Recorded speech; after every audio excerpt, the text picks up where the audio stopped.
Yn y fideo yma, mi wnawn ni ystyried y theoremau cylchoedd sydd yn ymddangos ar yr haen uwch. Nawr, mae yna 8 theorem cylch yn ymddangos ar y haen uwch, a maen nhw gyd yn cael eu harddangos ar y sgrin yn daclus yn awr. Nawr, 6 ohonyn nhw, y 6 ar y chwith yn fan hyn, dyn ni wedi ystyried yr rhain yn barod mewn fideo blaenorol ar y theoremau cylch. Felly, nawn ni ddim ystyried yr rhain yn y fideo yma. Be nawn ni wneud ydy canolbwyntio ar y 2 theorem yma, ar y dde, sydd yn ymddangos yn unig yn yr haen uwch. Felly i gychwyn, gadewch i ni chwyddo fewn ar y theorem sydd yn y top dde. Mae hwn yn deithio ni fod yr ongl sydd rhwng cord a thangiad yn hafal i'r ongl yn y segment eiledol. Nawr, y cord a'r tangiad y gyntaf. Y cord ydy'r llinell oren yma, dyn ni weld yn yr enghraifft yma, sydd yn cychwyn ac yn gorffan ar y cylchyn. Y tangiad ydy'r llinell biws sydd yn mynd yn y cyfeiriad yma. A dyn ni'n gweld fod y tangiad biws a'r cord oren yn cyfarfod yn yr un pwynt coch yma. Ac felly mae gennym ni ongl yn cael ei ffurfio rhwng y tangiad biws a'r cord oren. Yr ongl yn yr achos yma ydy 52.67 gradd. Mae'r theorem yn deithio ni fod yr ongl yma, sydd rhwng y cord a'r tangiad, yn hafal i unrhyw ongl yn y segment eiledol. Nawr, beth yw'r segment eiledol? Nawr eto, gadewch i ni ganolbwyntio ar y linell oren yma fan hyn, y cord i'r cylch. Nawr, mae'r cord yma yn rhannu'r cylch i mewn i 2 segment.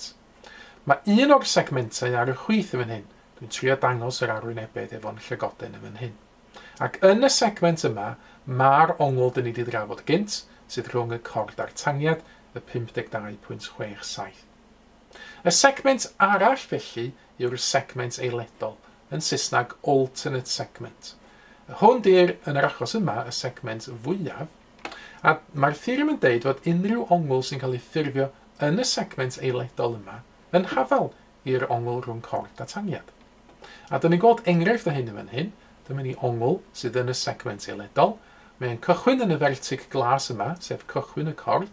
Mae'n mynd i bwynt arall ar y cylchyn, a wedyn mae'n mynd i'r pwynt coch yma sydd yn gorffen y cord i ffwrdd. Ac eto, dim ots, lle dwi'n reid y pwynt glas yma ar y cylchyn, wedi lusgo fo o amgylch y cylch. Dim ots yn lle mae'n ymddangos yn y segment eiledol yma, mae wastad yn hafal i'r ongl rhwng cord a tangiad, a dyn ni'n gweld hyn yn yr achos yma, cos mae'n aros yn 52.67 gradd. Ac eto, di'r pwynt coch yma, di lleoled y pwynt coch yma ddim ots chwaith, wedi lusgo hwn o amgylch, neud y cylch yn fwy, neud y cylch yn llai. Cymeryd yn y pwynt yna, nawr mae'r ongl yn 81.22, ac eto, os dwi'n llusgo'r pwynt yma yn y segment eiledol, mae'r ongl yn y segment eiledol yn aros yn 81.22 gradd. Y theorem arall sydd gennym ni yn yr haen uwch, newydd ydy'r theorem yma yn y gwylod yn fan hyn. Mae'n deithio ni fod y perpendicular o'r canol i gord yn hanner i'r cord. Felly eto yn y theorem yma mae gennym ni cord. Yn yr achos yma mae'n cychwyn yn y pwynt coch yma ar y cylchyn ac yn mynd ar draws ac yn gorffen yn y pwynt coch arall yma eto ar y cylchyn. Mae'r theorem yn deithio ni os dyn ni'n llunio perpendicular o'r canol i'r cord, felly cychwyn yn y pwynt glas yma, sef canol y cylch, ac yn mynd i gyfarfod y cord fel fod gynnon ni ongl o 90 gradd yn y pwynt lle mae'r llinell a'r cord yn cyfarfod. Os dyn ni sicrhau fod ni'n gwneud hynna, yna be dyn ni'n gwneud mewn gwirionedd ydy hanner i'r cord.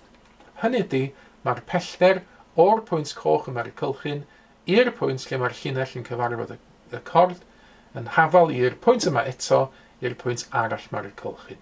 Ac eto, drwy'r mesuriadau dyn ni weld yn y rhaglen yma 2.47, dyn ni'n gweld fe hynna yn wir.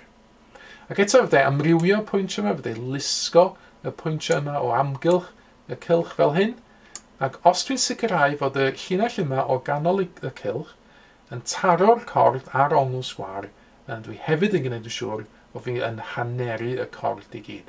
Felly mae wedi newid yn awr i fod yn 2.88 ar y chwith, 2.88 ar y dde. Ac felly eto dyna ni grynodeb o'r 8 theorem cylch sydd gennym ni ar y haen uwch.